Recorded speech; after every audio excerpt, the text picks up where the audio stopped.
در تاریخ 7 آبان برابر با 29 اکتبر سال 539 پیش از میلاد، ارتش صلح کوروش بزرگ وارد بابل شد و از سوی مردمان این شهر با شادمانی مورد استقبال قرار گرفت.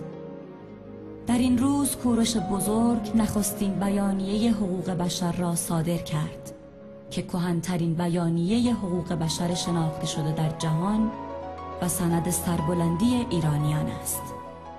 به بزرگ داشته عدالتخواهی کوروش بزرگ، این روز از سوی سازمان ملل روز جهانی کوروش نامگذاری گردید.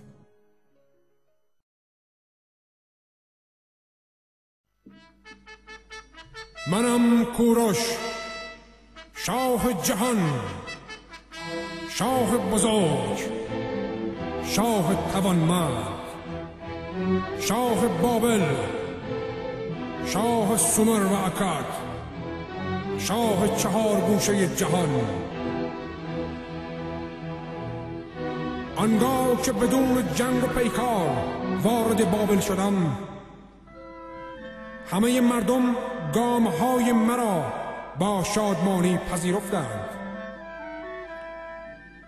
در بارگاه پادشاهان بابل بر تخت شهریاری نشستم. خدای بزرگ دلهای پاک مردم بابل را متوجه من کرد، زیرا من او را ارجمند و گرامی داشتم. ارتش بزرگ من به آرامی وارد بابل شد. نگذاشتم رنج و آزاری به مردم این شهر و این سرزمین وارد آید. وضع داخلی بابل و جایگاه‌های مقدسش قلب مرا تکان داد. من برای صلح کوشیدم.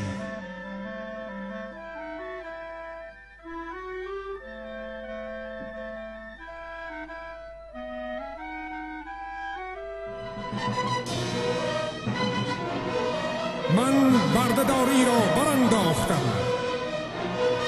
به بدبختی آنان پایان بخشیدم. فرمان دادم که همه مردم در پرستش خدای خود آزاد باشند. فرمان دادم که هیچ کس اهالی شهر را غارت نکند. خدای بزرگ از کردار من خوشنود شد. او برکت و مهربانیش را ارزانی داشت. ما شادمانه و در صلح و آشتی مقام بلندش را ستودیم.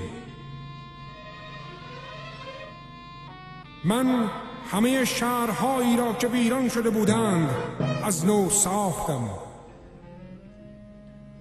فرمان دادم تمام نیایشگاه‌هایی را که بسته شده بودند بگشایند.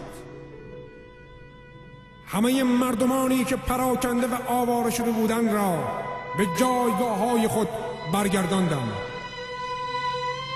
خانه‌های ویران آنان را آباد کردم.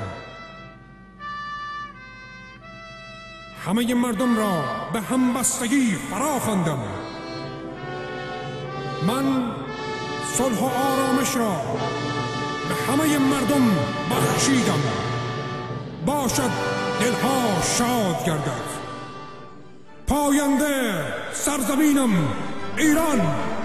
ای ایران، ای مرز پرگوهر، ای خاکت سرچشمه هنر، دور از تو اندیشه بدان، پاینده مانی تو جاودان.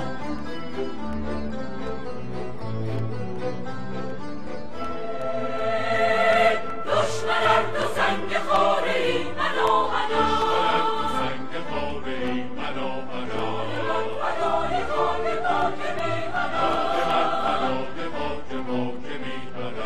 ای تو چون پیشم، دور از تو نیست اندیشم. در راه تو کی ارزشی دارد این جان ما، پاینده ما